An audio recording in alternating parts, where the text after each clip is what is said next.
A Man Sent from God, Chapter 16, The Voice of Healing Born. At the close of the Boise campaign, Brother Branham expressed himself that he was very happy over the outcome of the meetings that had been held in the Northwest, and said he felt it was God's will that in the future his meetings should continue to be conducted on the same inter-evangelical basis. He asked me if I would go to Shreveport, Louisiana, to confer with Brother Moore as to the possibility of arranging other campaigns on this basis.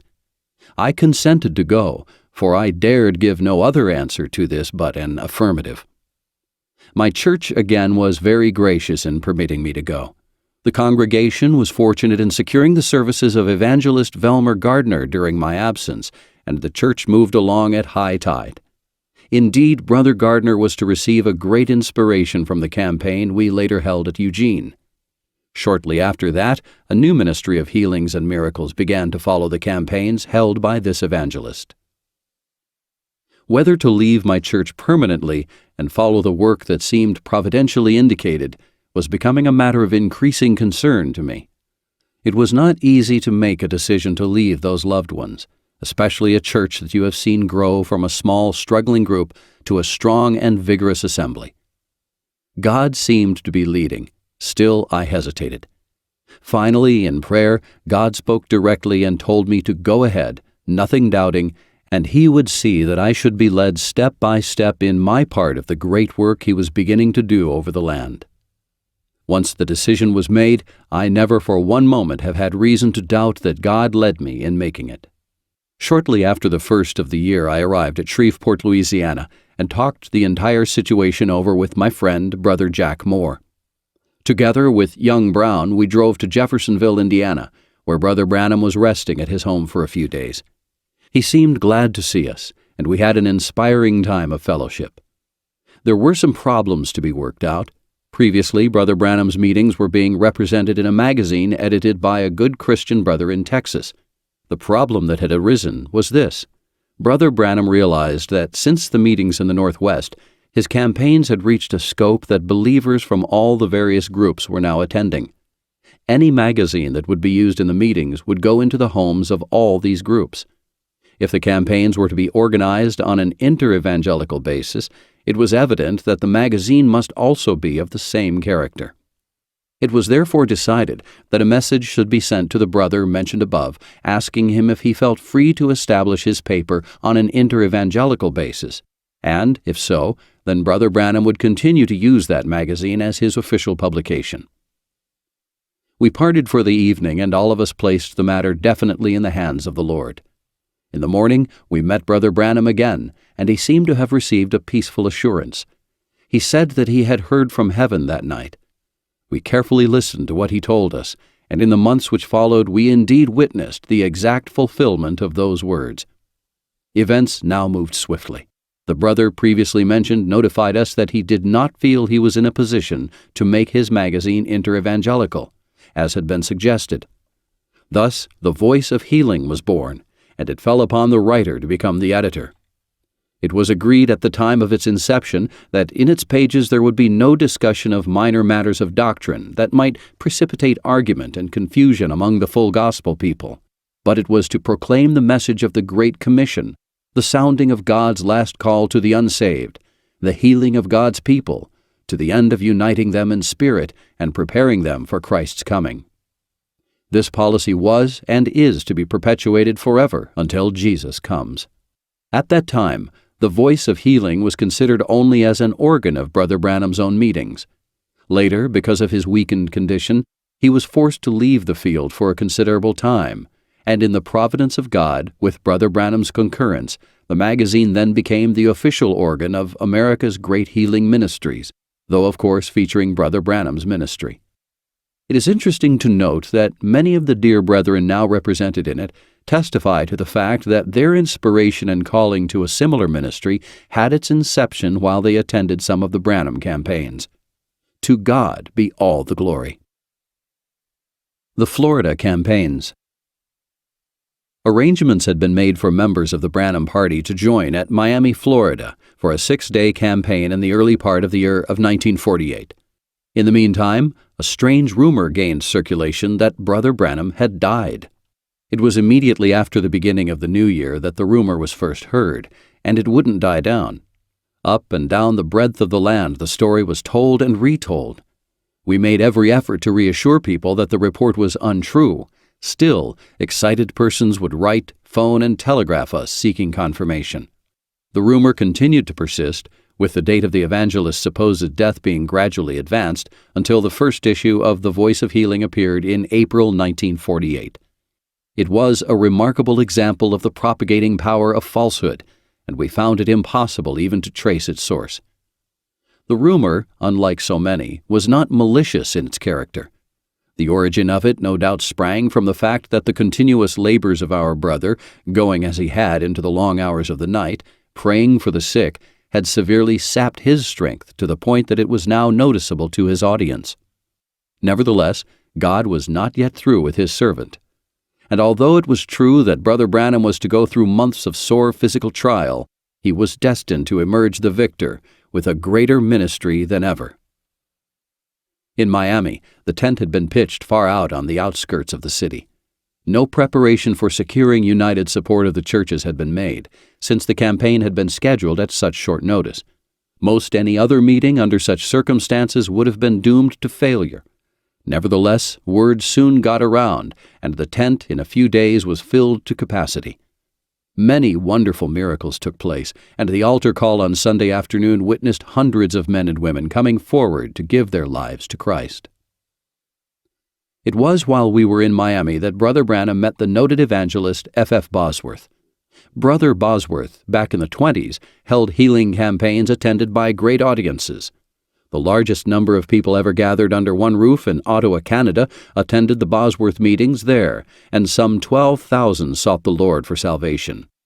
Many such campaigns took place over America and Canada, and the newspapers from time to time featured stories of the marvelous miracles taking place in them. Naturally, meeting with Brother Bosworth was an interesting event to the whole party. All were particularly impressed by the sweet and godly spirit of this brother, who had been so singly used of the Lord. After Brother Bosworth had attended a few of the services, he made the statement that, although God had given him meetings of tremendous magnitude, he had never witnessed miracles taking place with such consistency so early in the campaign. Whereas he often had to labor for several weeks before faith had risen sufficiently high for outstanding miracles to occur, in Brother Branham's meetings such miracles were taking place the first night. Brother Bosworth was invited to speak at one of the evening services in Miami, and later found it possible to go with the party to Pensacola and to other northern cities where Brother Branham had been scheduled to come. Aside from the success of the campaign, Brother Branham thoroughly enjoyed his stay in Miami, where in the winter the subtropical climate is quite pleasant. Wealth, magnificence, and luxury were apparent everywhere, although the sad story of sickness and suffering, striking in the homes of the rich and poor alike, was the same in that city as any other. Leaving Miami, we drove northward. The balmy warmth of southern Florida gradually slipped behind us, and we again were met by King Winter, who was then reigning in full strength over the greater part of the broadlands of America. Pensacola. We had made arrangements to hold the next campaign in Pensacola. The various full gospel churches had agreed to cooperate in this campaign, which was scheduled to begin in the last part of March. In the meantime, Brother Branham was to take a few weeks of rest, which included a trip to Phoenix, Arizona. The rest of the party had various businesses to attend, which would require some little time. At the day appointed, approximately a month later, the party arrived in Pensacola with Brother Branham to begin the meeting. This was to prove a most interesting campaign. It was not to be without mishap, for a high wind coming off the Gulf struck the tent and caused some damage. One service had to be held in the local arena while repairs were made. However, under the expert direction of Reverend D.L. Welch, one of the cooperating pastors, the tent was repaired and re-erected, and the campaign continued in the canvas cathedral without further interruption. A never-to-be-forgotten service. The climaxing service, and one never to be forgotten, was on Sunday afternoon. The large tent was not only filled, but many were standing on the outside as Brother Branham began to give the story of his life. When our brother relates this story, he doesn't just tell it, but he relives it. And not only he, but those of his audience also find themselves reliving it with him. For the space of an hour and a half, the great gathering of people was carried away, as it were, as they listened with deep interest to the story of his early days of poverty and privation, his conversion and God's dealing with him, and again the tragedies in his life, and finally the eventual triumphs. But never did the speaker tell this story in a more moving way than he did that afternoon. As we observed the audience, we saw strong men freely applying their handkerchiefs as copious tears streamed unashamedly down their cheeks. The writer never saw an audience more moved. Finally, as the evangelist brought his message to a close and the altar call was given for sinners, a most remarkable scene transpired. Apparently, almost every sinner in the vast congregation stood to his feet, requesting prayer that he might be saved. Various estimates of the number which responded to this one altar call were anywhere from 1,500 to 2,000 people. It was the greatest response in one service we had ever seen, and doubtless has been equaled few times in the history of evangelism.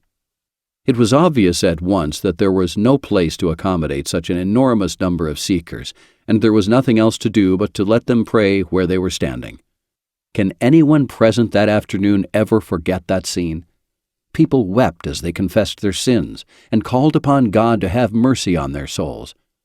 As the moments passed, here and there, those tears of repentance were turned to tears of joy, and soon many shouts of victory sounded through the tent.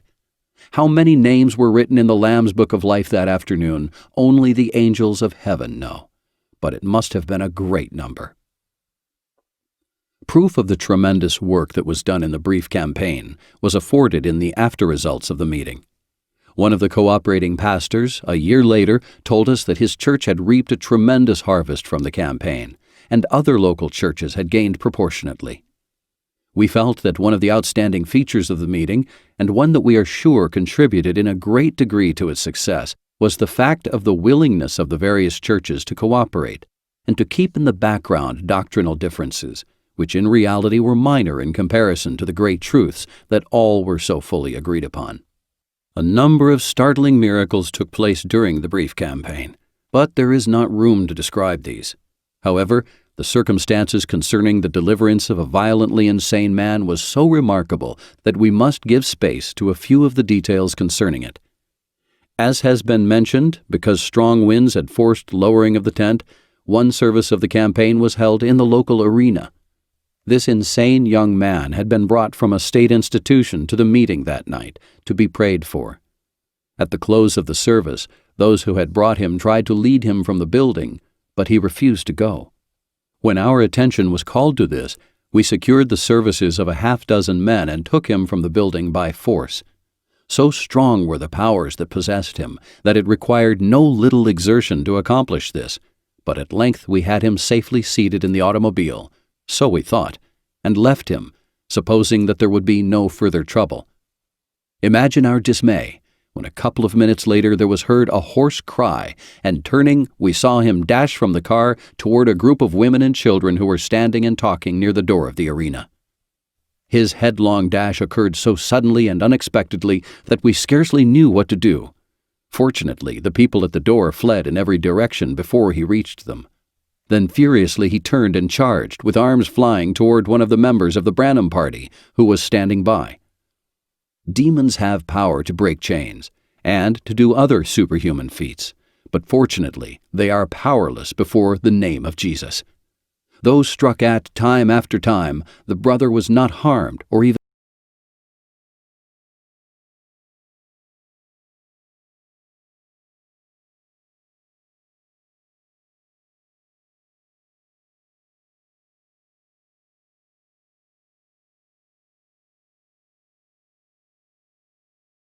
not by a single blow.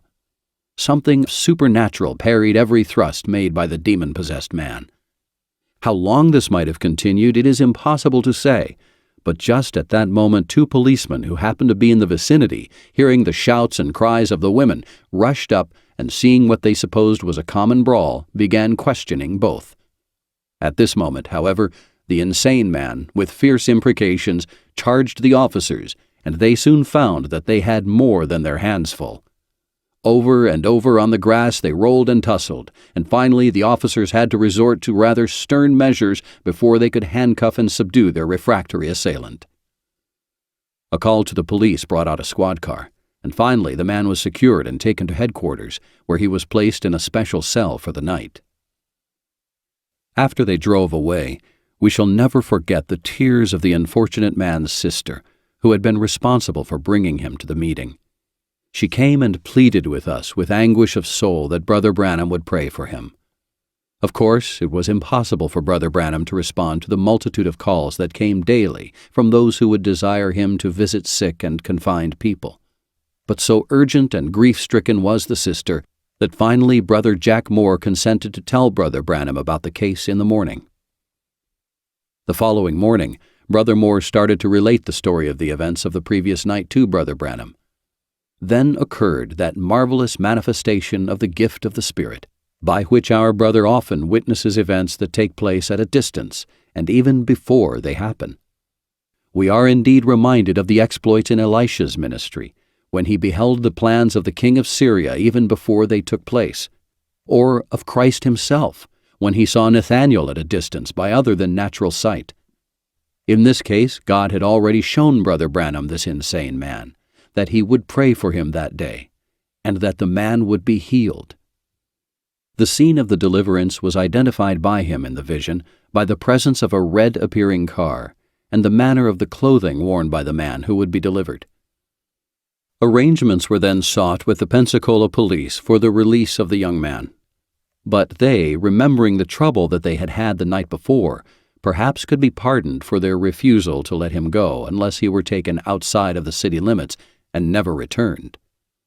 So finally a rendezvous was arranged on the Gulf Beach, where all the parties concerned would meet. But when Brother Branham arrived and looked carefully at the cars, he made the remark that all was not what he had seen in the vision. While he hesitated, Brother Moore decided to drive his new DeSoto up some little distance from where the insane man was, as his daughter and another sister were in his car. Brother Branham then got out and walked to where the young man was standing. He noticed at once that his clothing was exactly the same as what he had seen in the vision, so he told him to get back in the car and wait. Then a peculiar thing happened. As Brother Branham told it afterward, "I looked back toward Brother Jack's car. Most of the beach was of white sand, but where the car had just been parked, there was a bank of red clay. The sun reflecting from the red clay on the highly polished tan sedan caused it to appear red. I knew then that this was exactly what I had seen in the vision. I went over then and pronounced the words to the young man, 'Thus saith the Lord, the evil spirit shall leave you now, and you shall get well.'